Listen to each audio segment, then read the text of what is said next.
Voilà, nous entrons dans la présence du Seigneur. Nous entrons maintenant dans le lieu très saint par le sang de Jésus-Christ.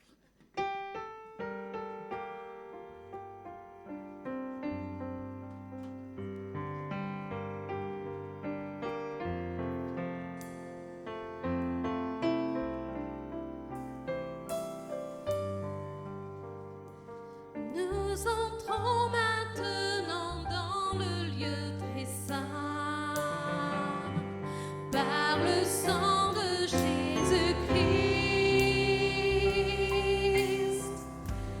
Il a pris sur lui le poids de nos péchés en offrant pour nous sa vie. Nous chantons celui qui est éternel.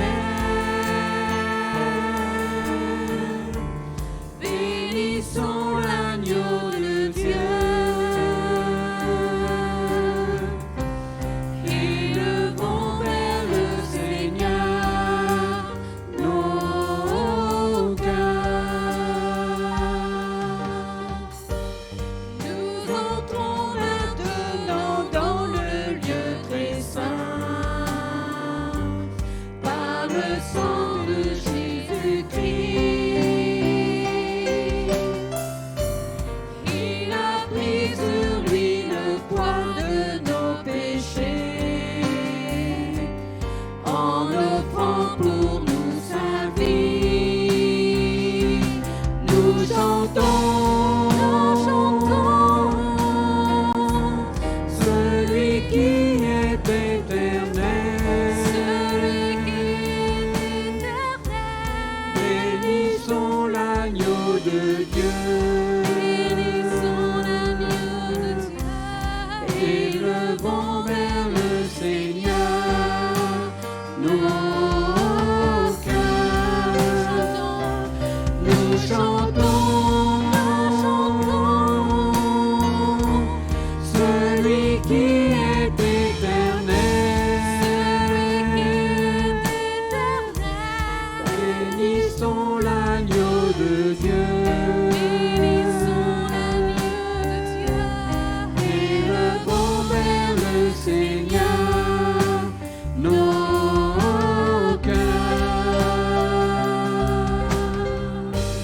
Nous entrons maintenant Dans le lieu très saint par le sang de Jésus-Christ. Il a pris sur lui le poids de nos péchés en offrant pour nous sa vie. Nous chantons celui qui est éternel. Bénissons l'agneau de Dieu.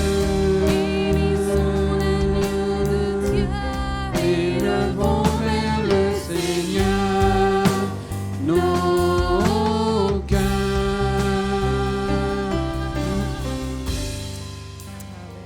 Gloire à ton nom, Jésus. Alors, Amen. on va chanter un chant magnifique qui se chante en général en chorale, mais on va faire travailler hommes et femmes. Alors, les messieurs, vous suivez Philippe et moi-même, et les dames, vous suivez Marie-Valérie et Hélène. Alors là, les messieurs répètent d'abord. Non, on chante. Les gloires de ta Croix, les gloires de ta croix, les gloires de ta croix, les gloires de ta croix, les gloires de ta croix, les gloires de ta croix. Les dames avec moi. Les gloires de ta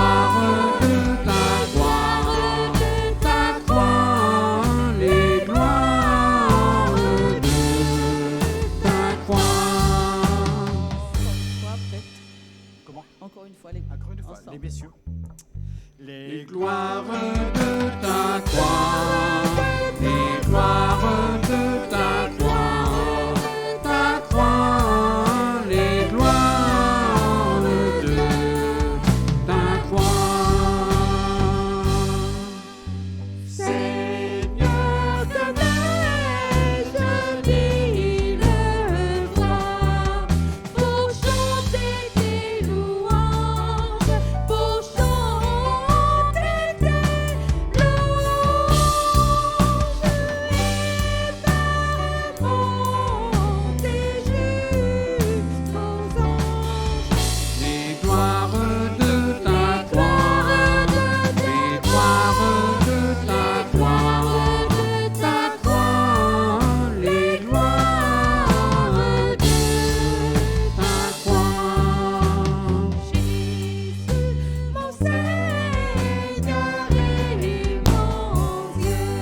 Alors mon âme veut s'écrier de tout mon cœur.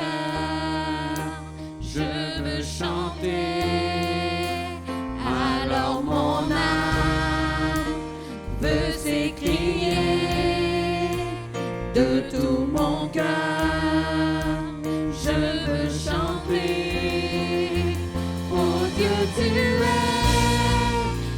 infiniment grand, éternel puissant, roi majestueux. Oh Dieu, tu es infiniment grand, éternel puissant, roi majestueux.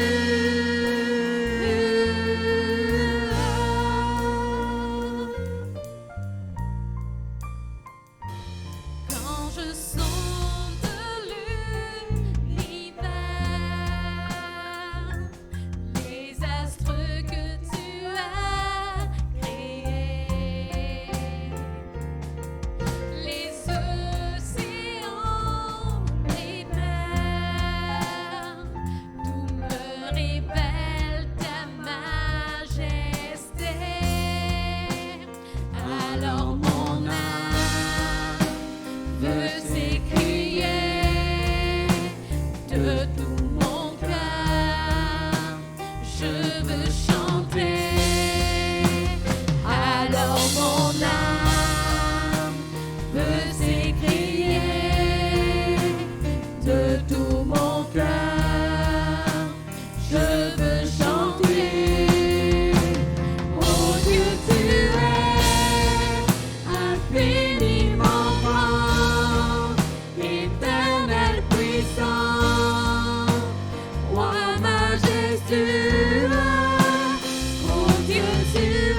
mon cœur,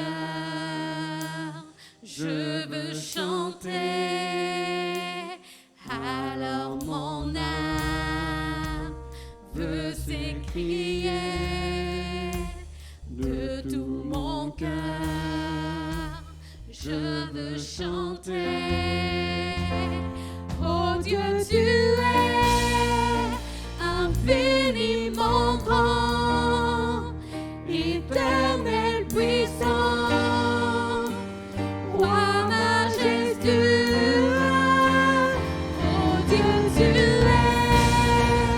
infiniment grand, éternel puissant, roi majestueux.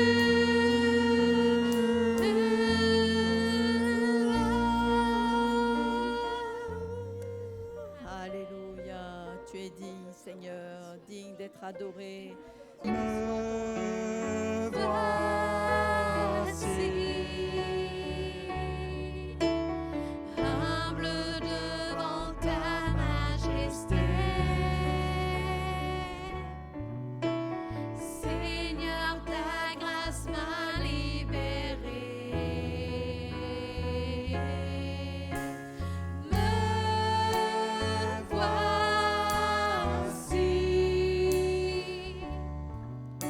sachant que je suis pécheur, découvert par le sang de l'agneau, et j'ai trouvé le plus grand amour qu'on m'ait donné. Tu as offert ta vie, quel grand sacrifice.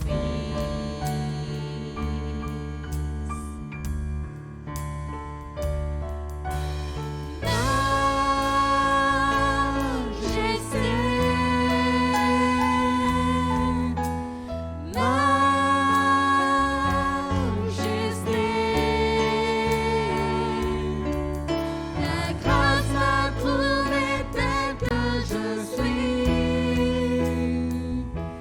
Je dépose entre tes mains ma vie.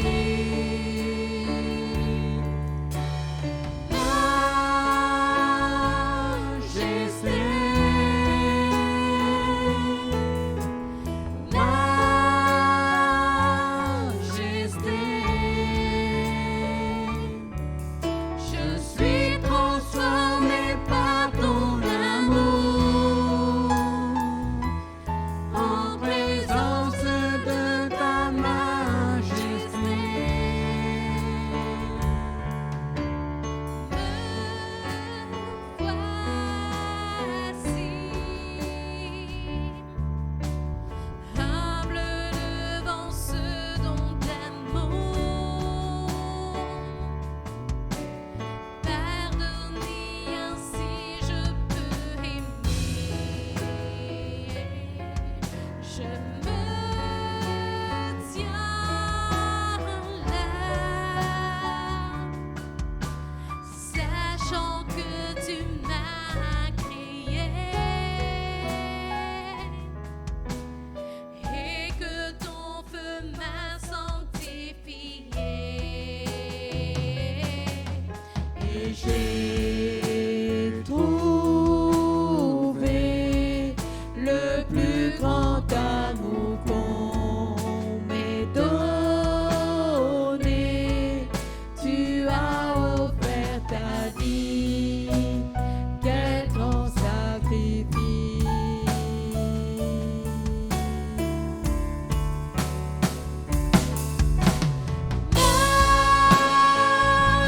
Majesté,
majesté.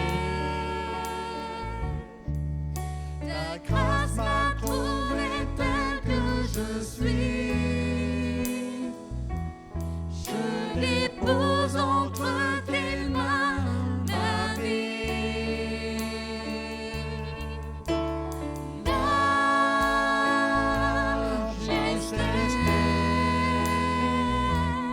Oh,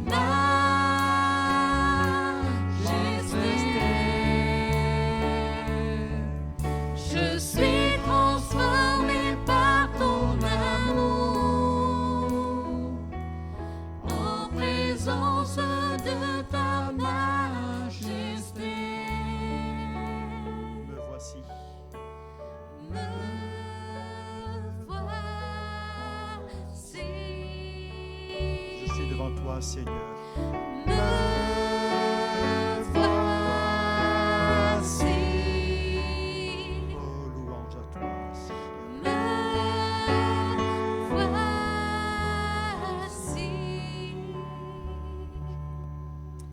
Amen. Seigneur mon Dieu, nous nous tenons devant ta face, Seigneur mon Dieu, mon roi. Et nous voulons te bénir, te remercier, Seigneur mon Dieu, mon roi, parce que par ta grâce, Seigneur Jésus, nous sommes sauvés, nous sommes restaurés, nous sommes libérés, Seigneur mon Dieu, mon roi. Nous avons une nouvelle vie avec toi, Seigneur mon Dieu, mon roi. Et nous bénissons ton nom, Seigneur. Oui, nous voici, Seigneur mon Dieu, mon roi. Nous voici devant toi, Seigneur mon Dieu, mon roi. Béni soit ton nom, Jésus. Amen. Oh, Seigneur, c'est... Alléluia. Nous sommes devant ta majesté. Nous ne nous sentons pas écrasés, mais au contraire, tu nous élèves, Seigneur. Tu nous attires à toi avec tes cordages d'amour. Tu nous rends semblables à toi et ta majesté nous donne envie de te ressembler Alléluia. Béni soit ton nom, Mon âme t'adore, me voici tel que je suis. Alléluia, Sachant que je suis Seigneur. pécheur, mais tu m'as transformé. Tu me rends semblable à toi jour après jour. Béni soit ton saint nom, Jésus. Amen. Seigneur, qui décrira l'éclat de ta beauté, trop belle pour nos mots. La raison ne peut la comprendre, les yeux ne peuvent la sonder. Qui pourrait mesurer la grandeur de ta sagesse?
des annonces.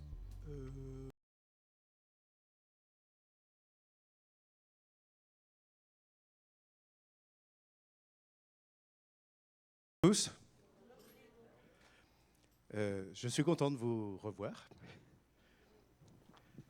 Bon, peut-être certains étaient absents en même temps que moi, ne se sont pas rendus compte que j'étais pas là, mais que d'autres se sont aperçus. Alors, je suis content de vous revoir. Excusez-moi, c'est la vue. Donc, je voulais aborder avec vous ce matin cette notion de... Je l'ai appelé « Comment renoncer à l'apitoiement sur soi ». Je l'ai appelé comme ça parce que je me suis rendu compte que on ne peut pas éviter d'être tenté par cette option. Hein, je veux dire, on a tous des événements, des moments dans la vie où effectivement il y a des moments difficiles à accepter, et on est tenté de s'apitoyer sur son cas. Et c'est pour ça que j'ai mis « Comment renoncer ». C'est-à-dire, c'est pas tout de savoir ce qu'il ne faut pas faire, et il faut aussi savoir ce qu'il faut faire. Et j'ai mis « où ». J'ai mis normalement « où ». Voilà, j'ai mis « où ». Et c'est la suite qui est intéressante. Comment s'ouvrir aux autres, hein? Parce qu'effectivement, je pense qu'il y a un élément important dans cette notion-là, et c'est ce que je vais essayer de développer avec vous ce matin. Donc effectivement, il arrive que nous sommes blessés par les épreuves de la vie. Personne n'échappe à ces choses-là. Déception sentimentale, séparation, perte d'un être cher, maladie grave, accident, et se retrouver dans des situations où on a l'impression qu'on ne va jamais guérir, que la souffrance est toujours présente, qu'il n'y a pas de soulagement. Pourtant, je veux dire, on fait des prières, on suit à la lettre la lecture de la parole, l'enseignement, rien ne se passe. C'est l'impasse. On se demande où est-ce qu'on va, qu'est-ce qui va se passer. Et on arrive à cette question, pourquoi moi ? Mauvaise question, néanmoins c'est quand même une question qu'on se pose, parce que l'apitoiement sur soi, finalement, c'est une réponse que j'apporte à quelque chose qui ne va pas comme je pense que cela devrait. Allez. C'est pas, voyez-vous, ce qui est important dans cette notion-là, c'est qu'on a toujours une idée de ce qui devrait être. Et quand ça n'est pas comme ça, ben, il y a quelque chose qui ne va pas. Et ce n'est pas obligatoirement vrai qu'il y a quelque chose qui ne va pas. Donc, on développera un petit peu ces idées-là.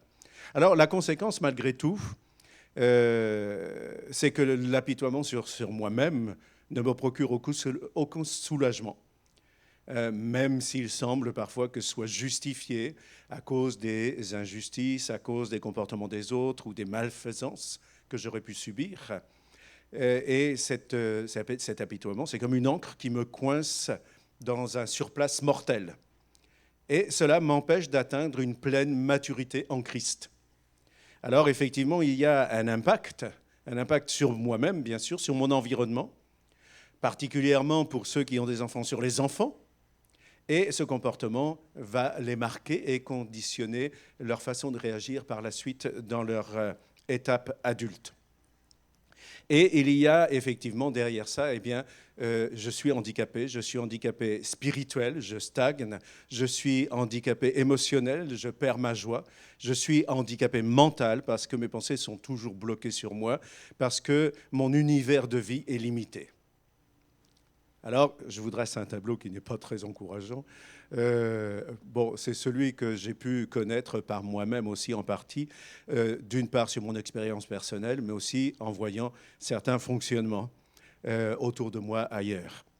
Et je voudrais dire que, bizarrement, l'apitoiement sur soi est une manifestation d'orgueil.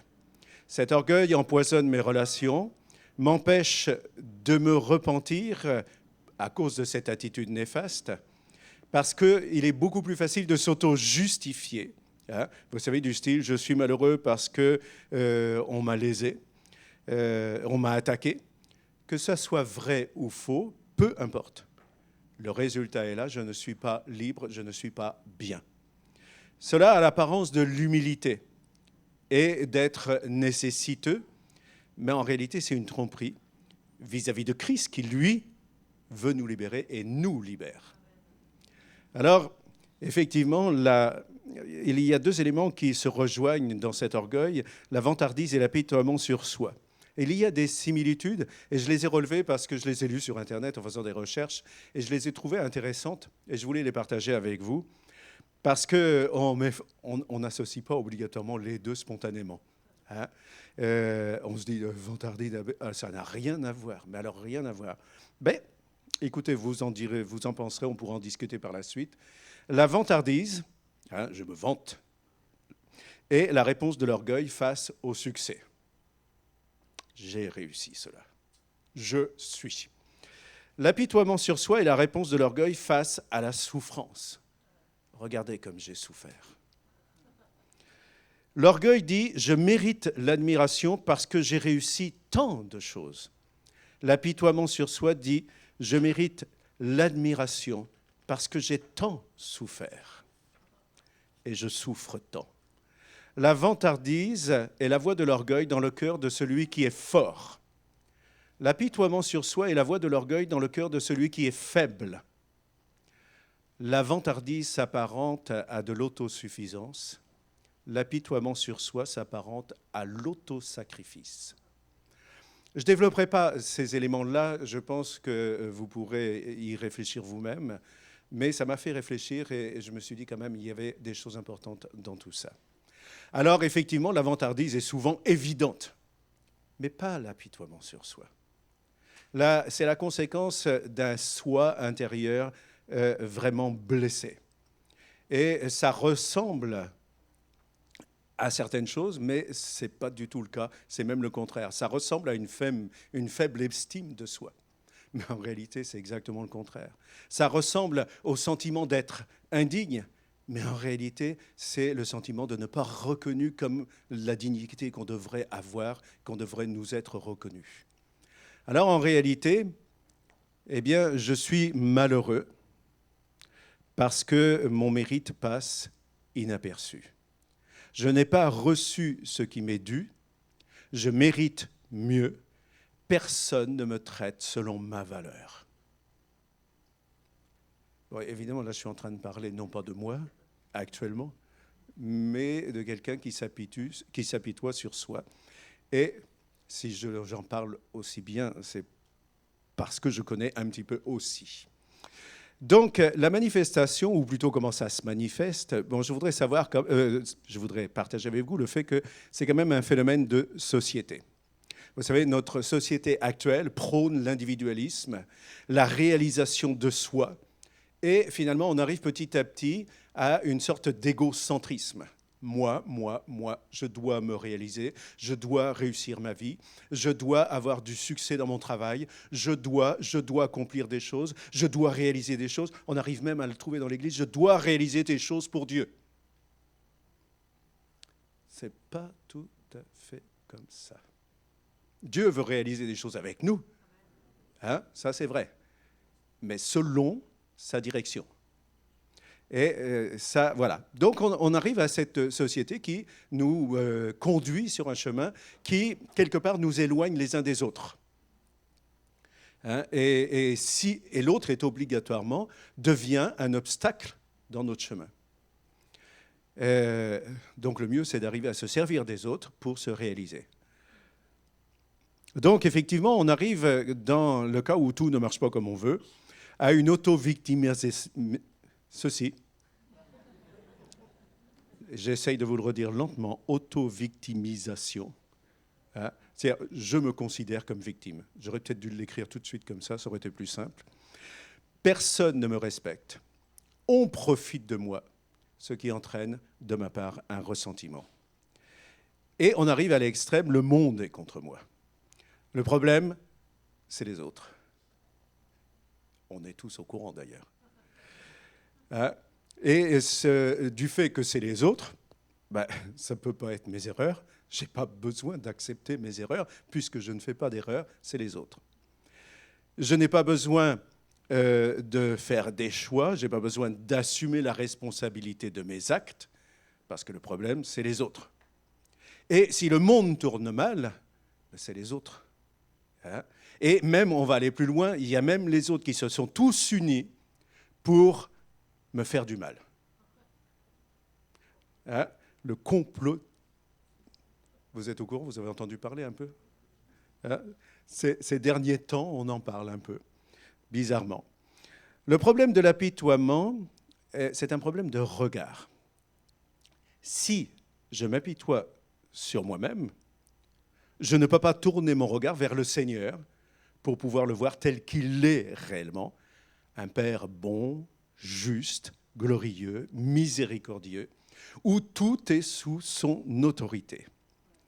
Le seul regard que j'ai, c'est comme devant une glace, je ne vois que moi. Moi. Si je rencontre des problèmes, petits ou grands, je devrais les déposer devant Dieu. Au lieu de cela, je m'apitoie sur mon sort sans espoir de m'en sortir. Les autres ne sont là seulement dans le but pour que j'exploite leur pitié. Et je vous assure que c'est effectivement cette dérive qui arrive quand on part dans ce sens-là. Et il arrive aussi qu'effectivement, suite à ce genre de choix et d'attitude, on réagit mal à la critique. Et effectivement, je ressasse cela indéfiniment, et cela me fait mal. On me critique, on ne m'aime pas, on ceci, on cela. Le bien que je fais et la personne que je suis ne sont pas reconnus. Je me plains intérieurement au lieu de me tourner vers Dieu qui me justifie. Pourquoi personne ne me voit comme moi je me vois? Et je vous assure que moi je me vois super bien. Dans tous les cas, hein. Apitoiement ou pas. Je me vois bien, non pas parce que je suis bien, mais parce que le Seigneur est avec moi. Et le Seigneur m'aime. Mais bon, on sort un petit peu, on est encore dans l'apitoiement sur soi. Et ceci entraîne une stagnation spirituelle. Je deviens maussade, je blâme autrui, je m'isole. Parfois, même, j'arrive à quitter mon église, mes amis. Ma colère grandit envers ceux qui ne me comprennent pas comme je voudrais. Je ne suis plus à l'écoute de mon environnement. Il finit par s'éloigner de moi. Ou je finis par m'éloigner de lui. Il y a aussi une conséquence, c'est que dans sa manifestation, j'attends trop de mon environnement. Et le problème de fond, c'est que cet apitoiement sur moi me rend exigeant et, bizarrement aussi, et plus malsain encore, manipulateur, pour que les autres puissent s'impliquer dans mes malheurs. Et je refuse leurs conseils pour aller mieux parce qu'ils ne peuvent pas me comprendre. Ils sont d'autant plus chrétiens et donc ils doivent porter les fardeaux des uns des autres et les miens particulièrement par compassion et par pitié. Le problème, c'est que par cette compassion, cette pitié que j'exige des autres, je ne mets pas Jésus au centre de ma vie, mais moi seulement. Et chercher à me faire porter par les autres et à utiliser leur foi, leur amour, leur patience, dans le sens de « qu'est-ce que tu peux faire pour moi » au lieu de « qu'est-ce que je peux faire pour toi ». Ça, ce n'est pas une démarche chrétienne. Ne devrais-je pas être en train de chercher une solution pour pouvoir porter les autres et non me faire porter par les autres? Et montrer ainsi une attitude chrétienne, moi-même. Alors, effectivement, ceci entraîne trop d'exigences. J'attends d'eux qu'ils aient plus d'empathie, plus de réconfort, plus de soutien, tellement je me sens mal. Ayez pitié de moi, s'il vous plaît. Voyez comme je souffre. Êtes-vous insensible? Ça vous est arrivé de rencontrer ces situations-là? Moi, oui. Alors, ça entraîne une frustration de la part de celui qui marche de cette façon-là. L'apitoiement sur moi peut réussir à attirer l'attention et l'aide des autres, mais il ne peut pas me guérir. Seule la compassion de Dieu peut le faire. Il me faut placer le Seigneur au bon endroit dans ma vie, devant moi et au centre de ma vie. Mais il y a un problème, c'est que je me complais dans ma souffrance. Abandonner mon malheur avec toutes mes justifications, c'est trop difficile. Ma souffrance me rassure. même si elle devient une prison dont je ne peux plus sortir.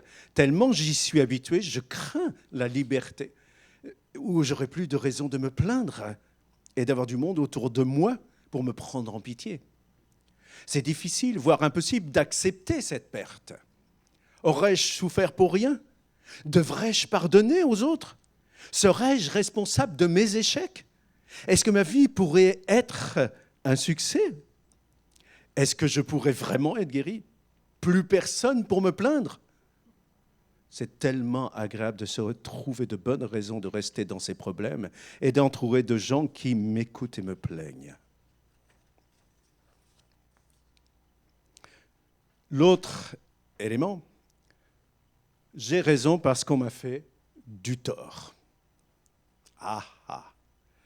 Me prouver à moi que j'ai raison ne me donne pas raison devant Dieu dans mes réactions. Cela justifie-t-il un comportement égocentrique? Paul rappelle quand même ceci dans 2 Corinthiens chapitre 13 et au verset 5. Examinez-vous vous-même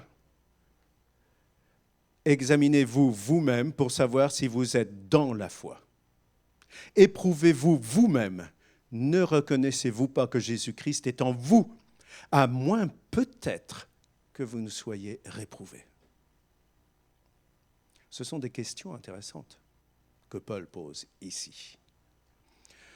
Il y a aussi cet aspect de l'apitoiement sur soi qui fait qu'on ne se tourne que vers soi ou les autres, et ceci est un péché. C'est malfaisant sur le plan personnel. Ça étouffe la foi, ça épuise l'espoir, ça tue la joie, ça réprime l'amour, ça alimente la colère et ça prive de tout désir de servir les autres. Et cela entraîne dans de mauvaises directions. Ça réconforte notre pauvre moi, pauvre moi, je suis malheureux, etc. Et on tombe dans le commérage, la calomnie, la gourmandise, les abus de substances toxiques, voire des divertissements extrêmes et malsains. Mais Jérémie, au chapitre 17 et au verset 5 à 6, dit ceci. « Voici ce que le Seigneur dit. Celui qui éloigne son cœur de moi, qui met sa confiance dans les hommes et cherche sa force dans les moyens humains, qu'il soit maudit. Il ressemble à un buisson sur un sol stérile et il ne verra pas le bonheur arriver.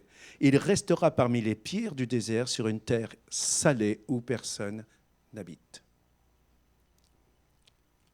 L'apitoiement sur soi entraîne cet isolement, entraîne cette absence de changement dans nos vies.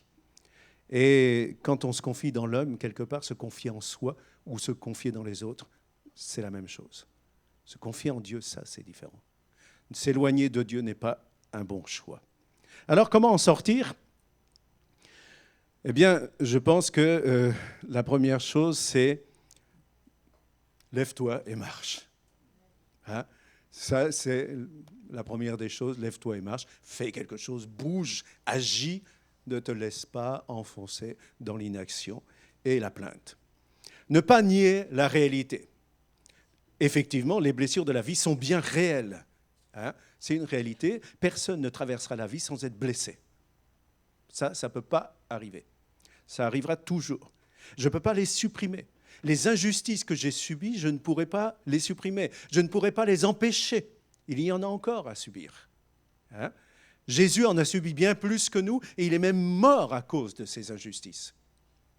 Il y a un temps pour arriver à accepter sa situation et enfin tout déposer devant Dieu.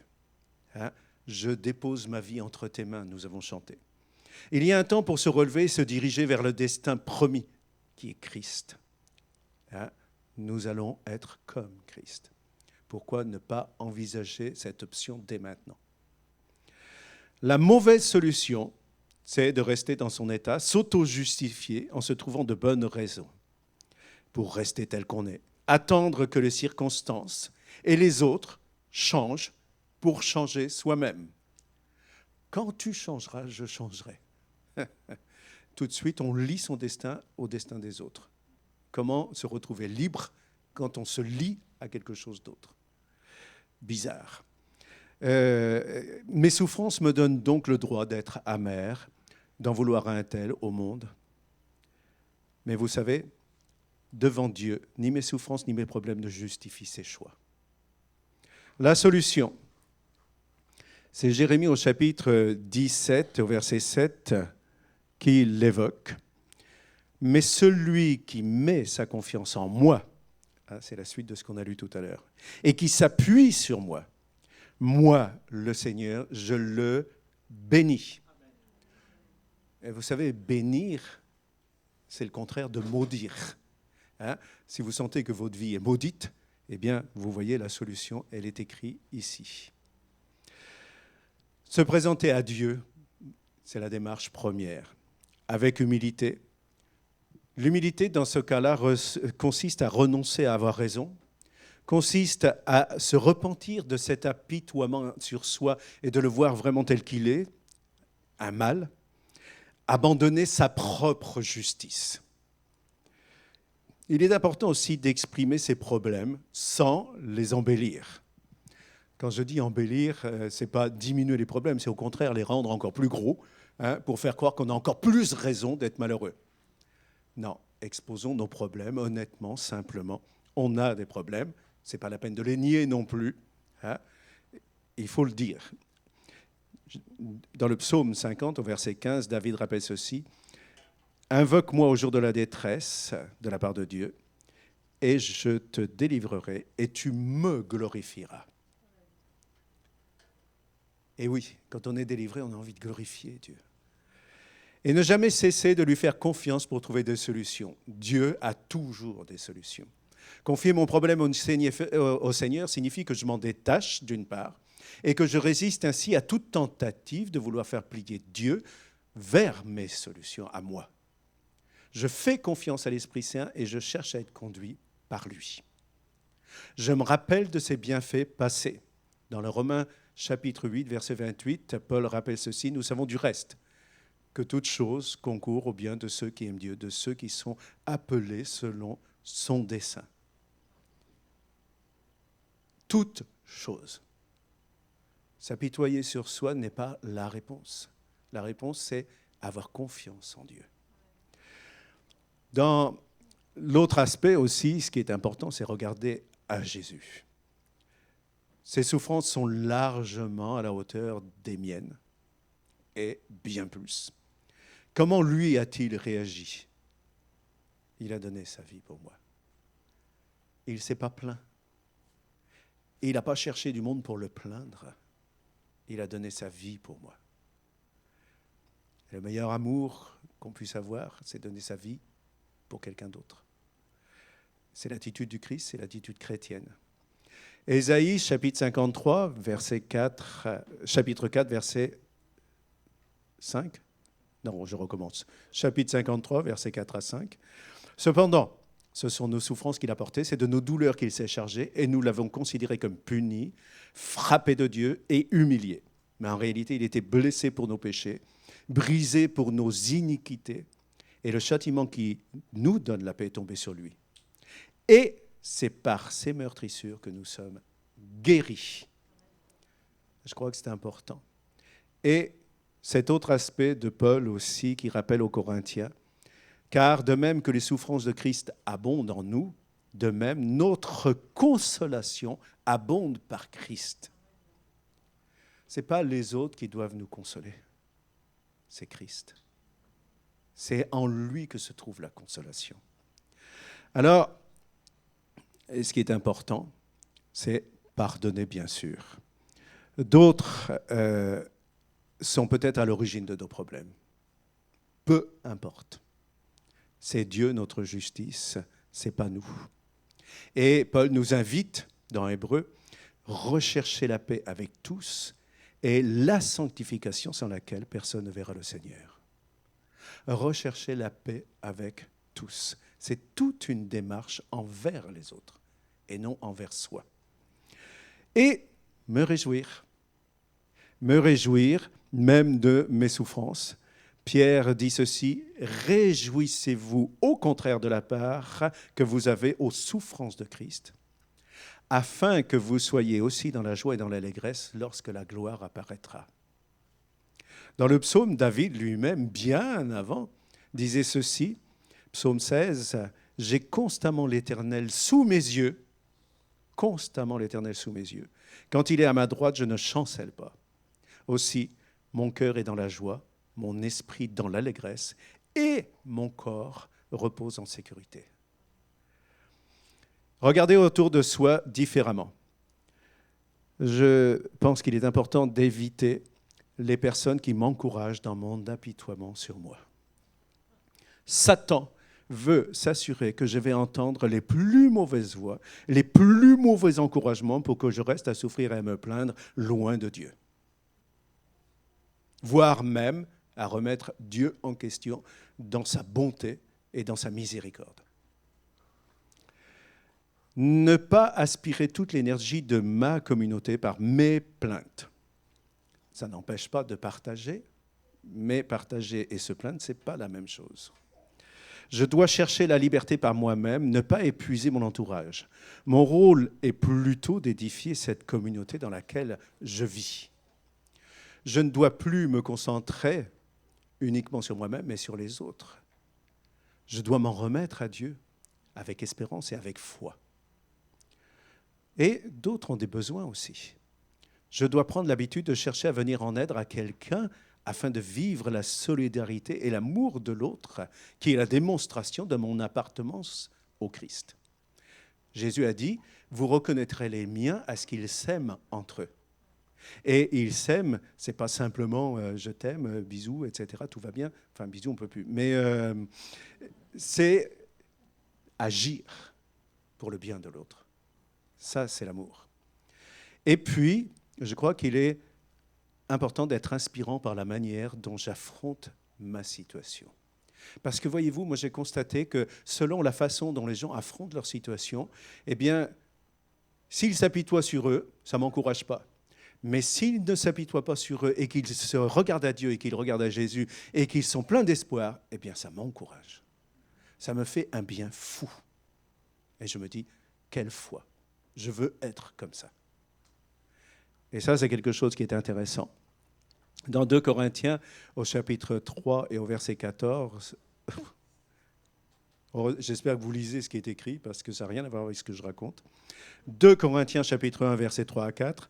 « Béni soit Dieu, le Père de notre Seigneur Jésus-Christ, le Père des miséricordes et le Dieu de toute consolation, qui nous console dans toutes nos afflictions, afin que par la consolation dont nous sommes l'objet de la part de Dieu, nous puissions consoler ceux qui se trouvent dans quelque affliction. » C'est pas mal, hein? C'est un super programme. Alors, conclusion, avons-nous des problèmes de santé? Perdu notre emploi, cassé un membre, subi un préjudice, été blessé par un ami, un proche? Nous sommes-nous retrouvés dans cet état de nous apitoyer sur nous-mêmes, de se retrouver bloqués? Alors il y a des choix à faire. Faisons le choix de nous lever et de marcher. Faisons le choix de nous réjouir. Faisons le choix de confier notre situation au Seigneur et faisons le choix de regarder aux autres et de les aider s'ils ont besoin. Mais attention, aussi motivants soient ces choix, ce n'est pas notre force ou même notre sagesse qui peuvent les amener au succès et à la liberté. Seule notre confiance et notre appui sur notre Seigneur et Sauveur nous garantissent l'accomplissement de ces bonnes promesses. Parce qu'il y a d'autres types de promesses. Laissons Jésus nous remplir de sa joie et remettons-lui entièrement notre vie entre ses mains. Qu'il puisse enfin agir comme il lui est bon, librement, et que nous puissions en tirer les bénéfices. Et cette joie sera complètement libre des circonstances que nous traversons. Elle viendra non pas aller de l'extérieur, mais de l'intérieur, du plus profond de nous, de notre cœur. C'est ce qui fait que dans Actes, au chapitre 16, au versets 22 et 25, Paul et Silas ont eu une réaction bizarre. Après qu'on les ait eus chargés de coups. Alors, je veux dire, suite à un certain nombre de coups, à l'époque, ce n'était pas des tendres et des doux. Hein. Quand ils donnaient des coups, ça faisait mal. Hein. Et en principe, on n'en ressortait pas joyeux. Hein. On en ressortait souffrant. Ils les jetèrent en prison en recommandant au geôlier de les garder sûrement. Le geôliers, ayant reçu cet ordre, les jeta dans la prison intérieure et leur mit les ceps aux pieds. Vers le milieu de la nuit, écoutez bien, ça c'est la réaction de Paul et Silas. Paul et Silas priaient et chantaient les louanges de Dieu et les prisonniers les entendaient. Je m'arrêterai là. Sachez que derrière, il s'est passé quelque chose de surprenant. Dieu a agi. Vous voyez, même dans les situations les plus dramatiques, il y a d'autres façons de réagir. Ils louent Dieu dans la joie, malgré leur situation, qui aurait justifié totalement l'apitoiement sur soi. Mais Dieu les délivre. Alors, vivons libres, regardons à Jésus et soyons remplis de sa joie. Peu importe nos circonstances, soyons une source d'espérance et de joie. Amen. Seigneur Tout-Puissant, nous voulons vraiment te remercier, Seigneur, parce que tu es vraiment un pilier, un rocher, Seigneur, et quelqu'un vers qui nous pouvons nous retourner, nous appuyer, Seigneur, et espérer en permanence, Seigneur, quelles que soient les situations que nous traversons. Nous te demandons vraiment de nous aider les uns et les autres, Seigneur, à garder ce regard vers toi, à garder cette espérance en toi, à garder cette foi en toi, Seigneur, et à ne pas nous retourner sur nous-mêmes, Seigneur, et nous enfermer dans une prison dont il est difficile de sortir.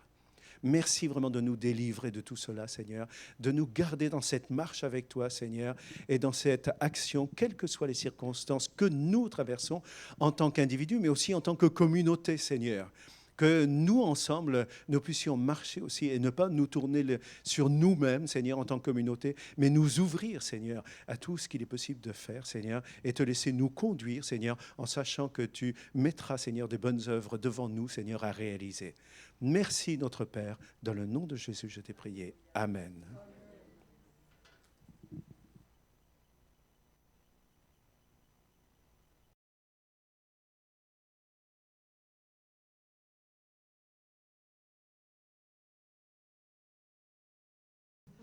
Je loue ton nom éternel. Seigneur, je célèbre ta bonté. Alors, on le prend surtout pas trop lent. Et surtout en ralenti en chantant.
Petit dernier, et il est aussi pour la route celui-là. Sois fort, tiens bon. Je crois que ça c'est approprié. Hein. D'ailleurs, j'ai oublié de te dire, Philippe.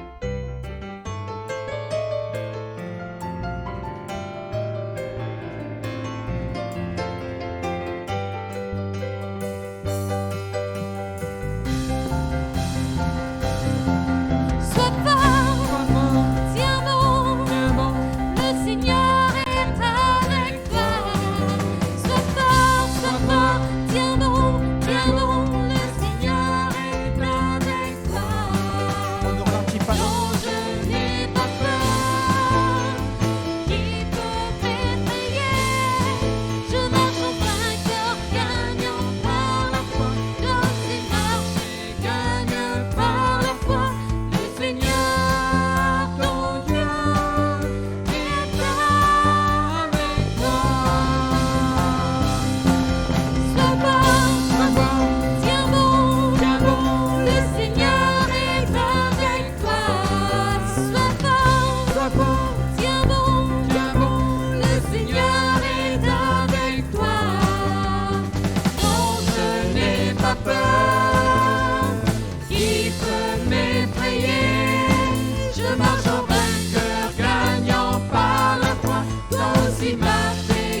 Bon retour à chacun. Que le Seigneur vous bénisse et vous garde.